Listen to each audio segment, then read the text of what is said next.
कलयुग का अंत कब होगा, कैसे होगा, इसकी कोई निश्चित भविष्यवाणी नहीं है, लेकिन ब्रह्मवैवर्त पुराण में कलयुग के अंत का वर्णन किया गया है। उसमें स्पष्ट है कि कलयुग में व्यक्ति की उम्र बहुत कम हो जाएगी। स्त्री और पुरुष दोनों ही रोगी और थोड़ी उम्र वाले हो जाएंगे। 16 वर्ष की आयु में ही लोगों के बाल पक जाएंगे और वे 20 वर्ष की आयु में ही वृद्ध हो जाएंगे। युवावस्था समाप्त हो जाएगी, मिलने लगेंगे ऐसे संकेत भगवान नारायण ने स्वयं नारद को बताया है कि कलयुग में एक समय ऐसा आएगा जब सभी पुरुष स्त्रियों के अधीन होकर जीवन व्यतीत करेंगे। पाप का बोलबाला चारों ओर होगा। मनुष्य सात्विक जीवन की जगह तामसी जीवन जीने में विश्वास करेगा। जब सूख जाएंगी गंगा, कलयुग के 5000 साल बाद गंगा नदी सूख जाएगी और पुनः वैकुंठ धाम लौट जाएगी। जब कलयुग के 10,000 वर्ष हो जाएंगे तब सभी देवी देवता पृथ्वी छोड़कर अपने धाम लौट जाएंगे।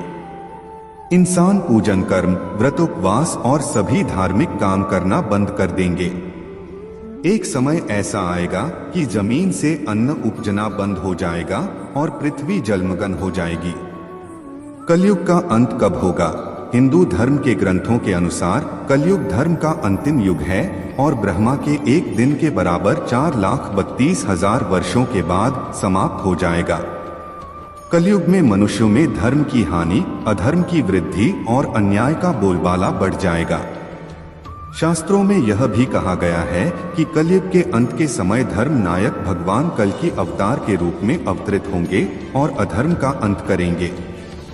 इस प्रकार विश्वास के साथ कलयुग का अंत होगा और धर्म की विजय के साथ एक नया युग यानी सत्ययुग शुरू होगा। कलयुग कब शुरू हुआ और कब खत्म होगा? कलयुग कब शुरू हुआ और कब खत्म होगा? हिंदू धर्म के अनुसार कलयुग की शुरुआत का समय 17/18 फरवरी 3102 ईसा पूर्व था। इस युग की आयु 4,32,000 वर्ष 1,200 दिव्य वर्ष निर्धारित की गई है।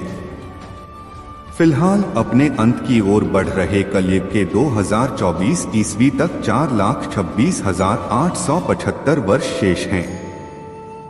कलयुग का अंत 4,28,899 ईस्वी में अनुमानित किया जाएगा, जब समय पलटेगा और एक नया युग सत्ययुग शुरू होगा। कलयुग का अंत कब होगा? कलयुग का एंड कब होगा? पुराणों के अनुसार इस समय कलियुग का प्रथम चरण चल रहा है, जिसकी अवधि 1,200 दिव्य वर्ष होगी। इसके बाद कलयुग के 5,000 वर्षों के बाद पवित्र नदी गंगा में एक चमत्कारी घटना घटेगी, जिसमें उसका प्रवाह उलट जाएगा और वह वैकुंठ में लौट आएगी। ऐसा अनुमान है कि कलियुग के 10,000 वर्ष बाद सभी देवी देवता पृथ्वी छोड़कर विचरण करने लगेंगे। अंततः कलयुग के अंत के समय पृथ्वी पूर्णतः बंजर हो जाएगी। व्यक्ति की आयु के संबंध में कलयुग के अंत का वर्णन दिया गया है। इस पुराण के अनुसार कलयुग में मनुष्य की आयु बहुत कम हो जाएगी। स्त्री और पुरुष दोनों अस्वस्थ रहेंगे तथा उनकी आयु भी कम हो जाएगी। ऐसा कहा जाता है कि 16 साल की उम्र में लोगों के बाल बढ़ने लगेंगे और उनकी शारीरिक स्थिति बुढ़ापे की ओर बढ़ने लगेगी। इस प्रकार यौवन की अवधि भी कम होकर समाप्त हो जाएगी। कलयुग का अंत कौन करेगा? कलयुग का एंड कौन करेगा? कलयुग के अंत के बारे में एक और विशेषता बताई गई है, जिसमें कहा गया है कि पृथ्वी बंजर हो जाएगी और खेती का काम नहीं हो पाएगा। इससे खाद्य उत्पादन कम हो जाएगा, जिससे लोगों को भूखमरी का सामना करना पड़ेगा। कलयुग के अंत में पृथ्वी पानी में डूब जाएगी, जो मनुष्यों के विनाश का संकेत है। इसके अलावा इस युग को समाप्त करने के लिए भगवान श्री कृष्ण स्वयं कल्कि के रूप में पृथ्वी पर अवतार लेंगे और उनके द्वारा धर्म की स्थापना की जाएगी। तभी यह युग समाप्त होगा और एक नए युग अर्थात सत्य युग का प्रारंभ होगा। घोर कलयुग कब आएगा? घोर कलयुग कब आएगा? पौराणिक मान्यताओं के अनुसार घोर कलयुग के अंत में कल्कि अवतार का जन्म होगा, जो पापियों का विनाश करके सत्ययुग की स्थापना करेगा। इसके साथ ही कुछ लोगों का मानना है कि कल की अवतार आने पर इंसानों की उम्र 20 से 30 साल ही होगी। विष्णु पुराण के अनुसार कलयुग के अंत तक मनुष्य की लंबाई घटकर मात्र 4 इंच रह जाएगी और इसके साथ ही इस धर्म को मानने वाले लोग और धर्म से जुड़े चिन्ह भी लुप्त हो जाएंगे, जिससे कलयुग का अंत हो जाएगा और भी भयानक होगा। कलयुग का अंत आते आते कैसी हरकतें करेंगे लोग। कलयुग के 10,000 वर्ष बाद एक अद्भुत समय आएगा जब सभी देवी देवता पृथ्वी को अलविदा कहकर अपने अपने लोक लौट जाएंगे। मानव समुदाय धार्मिक क्रियाकलापों को त्याग देंगे और पूजा पाठ, व्रतोपवास आदि धार्मिक प्रथाओं का पालन नहीं करेंगे। इस स्थिति में भूमि से अन्न का उत्पादन समाप्त हो जाएगा और पृथ्वी जलमग्न हो जाएगी, जिससे मानवता का अंतिम समय आसानी से आ सकता है। देश और गांव-गांव में कष्ट फैल जाएंगे। संत जन दुखी होंगे। अपने धर्म को छोड़कर लोग दूसरे धर्म का आश्रय लेंगे। देवताओं का देवत्व भी नष्ट हो जाएगा और उनका आशीर्वाद भी नहीं रहेगा। मनुष्यों की बुद्धि धर्म से विपरीत हो जाएगी और पृथ्वी पर पाप और जूत के राज्य का विस्तार हो जाएगा। वेदों का पालन कोई नहीं करेगा। कलयुग में विवाह को धर्म नहीं माना जाएगा। शिष्य गुरु के अधीन नहीं रहेंगे। पुत्र भी अपने धर्म का पालन नहीं करेंगे। कोई किसी कुल में पैदा ही क्यों ना हुआ हो, जो बलवान होगा वही कलयुग में सबका स्वामी होगा। सभी लोग कन्या बेचकर अपना निर्वाह करेंगे। कलयुग में जो भी किसी का वचन होगा वही शास्त्र माना जाएगा। कलयुग में कम धन से भी मनुष्यों में घमंड होगा। स्त्रियों को अपने केशों पर ही रूपवती होने का गर्व होगा। कलयुग में स्त्री धनहीन पति को त्याग देंगी। उस समय धनवान पुरुष ही स्त्रियों का स्वामी होगा। जो अधिक देगा उसे ही मन। उस समय लोग प्रभुता के ही कारण संबंध रखेंगे।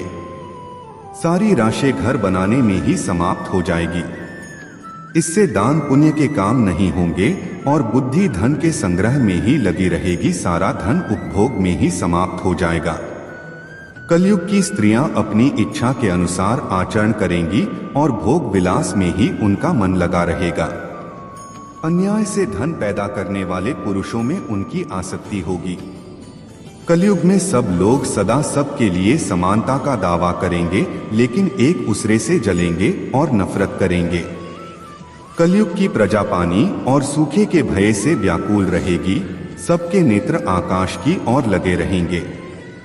वर्षा न होने से मनुष्य तपस्वी लोगों की तरह फल फूल पत्ते खाकर अपना भरण पोषण करेंगे।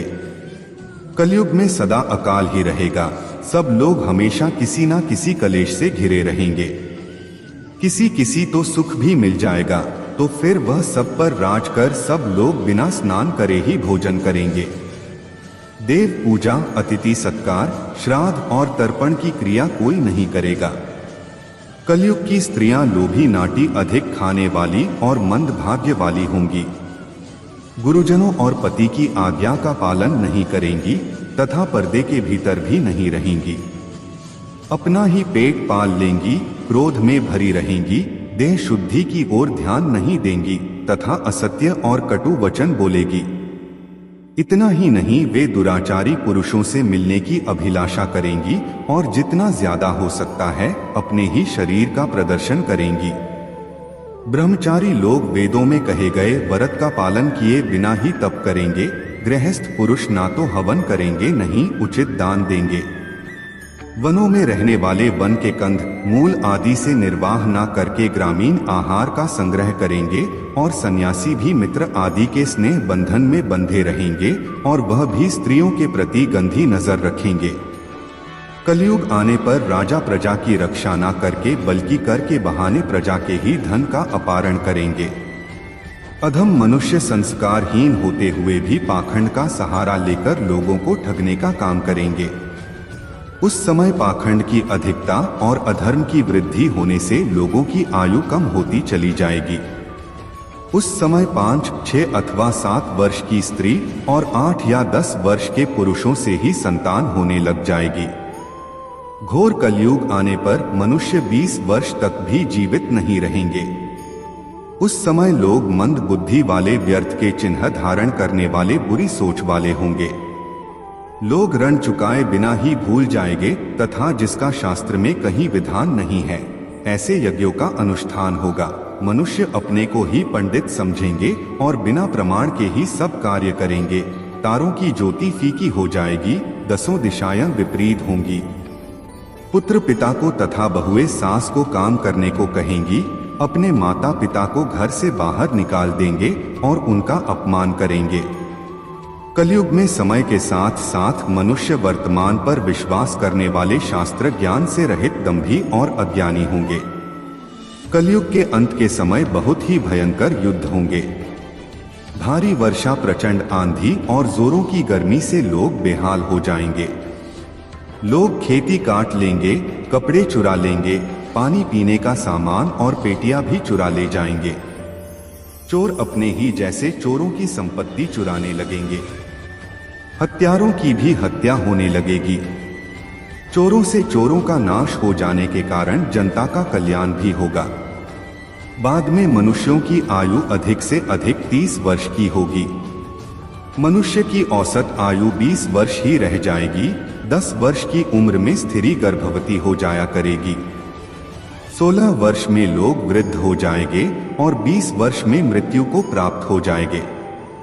इंसान का शरीर घटकर बोना हो जाएगा और कलयुग में ऐसा समय भी आएगा जब इंसान की उम्र बहुत कम रह जाएगी, युवावस्था समाप्त हो जाएगी। कली के प्रभाव से प्राणियों के शरीर छोटे छोटे, क्षीण और रोगग्रस्त होने लगेंगे। श्रीमद् भागवत के 12 स्कंध में कलयुग के धर्म के अंतर्गत श्री सुखदेव जी परीक्षित जी से कहते हैं, जैसे ही घोर कलयुग आता जाएगा त्यों त्यों उत्तर उत्तर धर्म, सत्य, पवित्रता, क्षमा, दया, आयु बल और स्मरण शक्ति का लोभ होता जाएगा। अर्थात लोगों की आयु भी कम होती जाएगी। जब कलिकाल बढ़ता चला जाएगा, कलयुग के अंत में जिस समय कल की अवतार अवतरित होंगे, उस समय मनुष्य की परम आयु केवल 20 या 30 वर्ष होगी।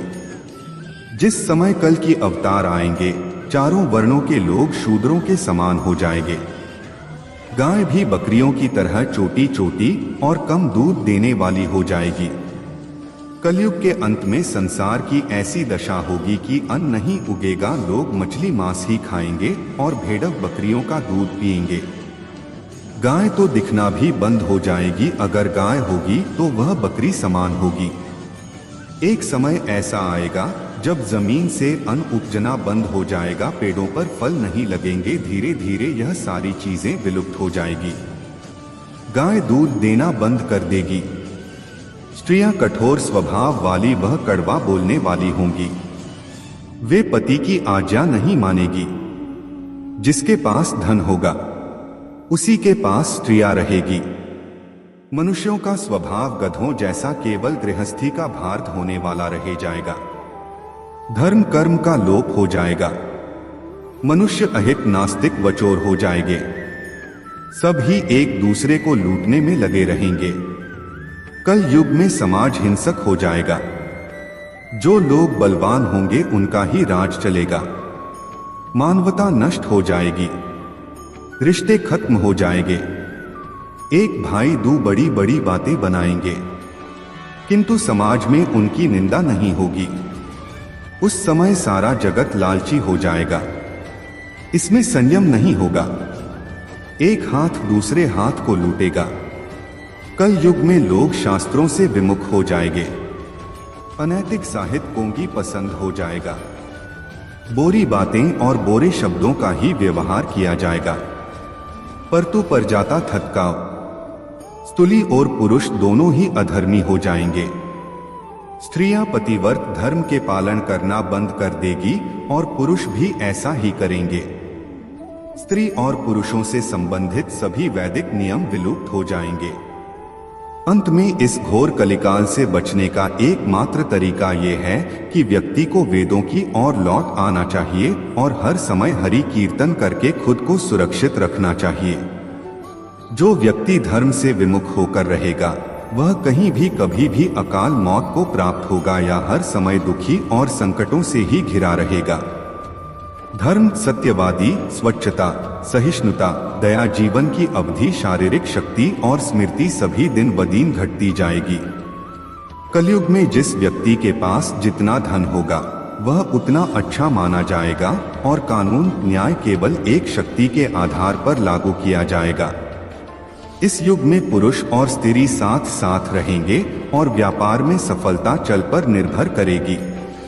पहले के समय में जो ब्राह्मण रहते थे वे अपने शरीर पर बहुत कुछ धारण करते थे, पर कल युग में वे लोग सिर्फ एक धागा पहनकर अपने ब्राह्मण होने का दावा करेंगे। जो व्यक्ति बहुत चालाक और स्वार्थी होगा वह इस युग में बहुत विद। इस युग में जिस व्यक्ति के पास धन नहीं होगा वह अधर्मी, अपवित्र और बेकार माना जाएगा। विवाह बस एक समझौता होगा। दो लोगों बस स्नान करके समझेंगे कि वे अंतरात्मा से भी साफ सुथरे हो गए हैं। पेट भरना लोगों का लक्ष्य हो जाएगा। ऐसा माना जाएगा कि मनुष्य की सुंदरता उसके बालों से होगी। पृथ्वी भ्रष्ट लोगों से भर जाएगी और लोग सत्ता हासिल करने के लिए एक दूसरे को मारेंगे। अकाल और अत्यधिक करों द्वारा परेशान लोग पत्ते, जड़मांस, जंगली शहद, फल, फूल और बीज खाने को मजबूर हो जाएंगे। जब सूखा पड़ेगा, ठंड हवा, गर्मी, बारिश और बर्फ यह सब लोगों को बहुत परेशान करेंगे। सतयुग में शिव, त्रेता में राम, द्वापर में श्री कृष्ण और कलिकाल में भगवान बुद्ध हिंदू धर्म के केंद्र में हैं। लेकिन श्री कृष्ण ने धर्म को भूत, वर्तमान और भविष्य का धर्म बताया गया है। श्री कृष्ण का जीवन ही हर तरह से शिक्षा देने वाला है। महाभारत और गीता विश्व की अनुपम कृति है। महाभारत हिंदुओं का ही नहीं समस्त मानव जाति का ग्रंथ है। इससे प्रत्येक मानव को एक अच्छी शिक्षा और मार्ग मिल सकता है। प्रत्येक मनुष्य को इसे पढ़ना चाहिए, सुनना चाहिए। महाभारत में जीवन से जुड़ा ऐसा कोई सा भी विषय नहीं है जिसका वर्णन न किया गया हो और जिसमें जीवन का कोई समाधान न हुआ हो। महाभारत में देश, धर्म, न्याय, राजनीति, समाज, योग, युद्ध, परिवार, ध्यान, विज्ञान, अध्यात्म, तकनीकी आदि समस्त विषयों का वर्णन मिलेगा। वर्तमान युग में महाभारत की एक कहानी से आज का मानव बहुत कुछ सीख ले सकता है। यह बात उस वक्त की है जब पांचों पांडवों को वनवास हो गया था। वनवास जाने से पूर्व पांडवों ने भगवान श्री कृष्ण से कहा कि हे श्री कृष्ण, अभी यह द्वापर का अंतकाल चल रहा है, आप हमें बताएं कि आने वाले कलयुग में कलिकाल की चाल या गति क्या होगी, कैसी होगी। श्री कृष्ण कहते हैं, तुम पांचों भाई वन में जाओ और जो कुछ भी दिखे वह आकर मुझे बताओ, मैं तुम्हें उसका प्रभाव बताऊंगा। पांचों भाई वन में चले गए। वन में उन्होंने जो देखा उसको देखकर वे आश्चर्यचकित रह गए। आखिर उन्होंने वन में क्या देखा और श्री कृष्ण ने क्या जवाब दिया, यह एक रोचक बात है, इसे पूरा जरूर सुनो। पांचों भाई जब वन में रहने लगे तो एक बार चारों भाई अलग अलग दिशाओं में वन भ्रमण को निकले। युधिष्ठिर भ्रमण पर थे तो उन्होंने एक जगह पर देखा कि किसी हाथी की दो सूंड है। यह देखकर युधिष्ठिर के आश्चर्य का ठिकाना दोनों भाइयों की तरह भीम भी भ्रमण पर थे। भीम ने जो देखा वह भी आश्चर्यजनक था। उन्होंने देखा कि गाय ने बछड़े को जन्म दिया है। जन्म के बाद वह बछड़े को इतना चाट रही है कि बछड़ा लहूलुहान हो गया। सहदेव जब भ्रमण पर थे तो उन्होंने चौथा आश्चर्य देखा कि 6-7 कुएं हैं और आसपास के कुएं में पानी है, किंतु बीज का कुएं खाली है। बीज का कुएं गहरा है, फिर भी पानी नहीं है। उन्हें यह देखकर गौर आश्चर्य हुआ कि ऐसा कैसे हो सकता है। नकुल भी भ्रमण पर थे और उन्होंने भी एक आश्चर्यजनक घटना देखी। नकुल ने देखा कि एक पहाड़ के ऊपर से एक बड़ी सी शिला गिरती हुई आती है और कितने ही वृक्षों से टकराकर उनको नीचे गिराते हुए आगे चली जाती है। विशालकाय वृक्ष भी उसे रोक न सके। इसके अलावा वह शिला कितनी ही अन्य शिलाओं के साथ टकराई पर फिर भी वह रुकी नहीं। अंत में एक अत्यंत छोटे पौधे का स्पर्श होते ही वह स्थिर हो गई। पांचों भाइयों ने अपने देखे गए दृश्य की चर्चा की और शाम को श्री कृष्ण को अपने अनुभव सुनाए। सबसे पहले युधिष्ठिर ने कहा कि मैंने तो पहली बार 2 सूंड वाला हाथी देखा। यह मेरे लिए बहुत ही आश्चर्यजनक था। तब श्री कृष्ण कहते हैं, हे धर्मराज, अब तुम कलिकाल की सुनो। कल युग में ऐसे लोगों का राज्य होगा जो दोनों ओर से शोषण करेंगे, बोलेंगे कुछ और करेंगे कुछ, मन में कुछ और कर्म में कुछ, ऐसे ही लोगों का राज्य होगा। इससे तुम पहले राज कर लो। युधिष्ठिर के बाद अर्जुन ने कहा कि मैंने जो देखा वह तो इससे भी कहीं ज्यादा आश्चर्यजनक था। मैंने देखा कि एक पक्षी के पंखों पर वेद की रचनाएं लिखी हुई है और वह पक्षी मुर्दे का मांस खा रहा है। अर्जुन, संस्था के व्यक्ति विचार करेंगे कि कौन सा मनुष्य मरे और संस्था हमारे नाम से हो जाए। हर जाति धर्म के लोग प्रमुख पद पर बैठे विचार करेंगे कि कब किसका श्राद्ध हो, कौन कब किस पद से हटे और हम उस पर बैठ जाए। चाहे कितने भी अमीर लोग होंगे किंतु उनकी दृष्टि तो धन और पद के ऊपर ही रहेगी। ऐसे लोगों की बहुतायत होगी।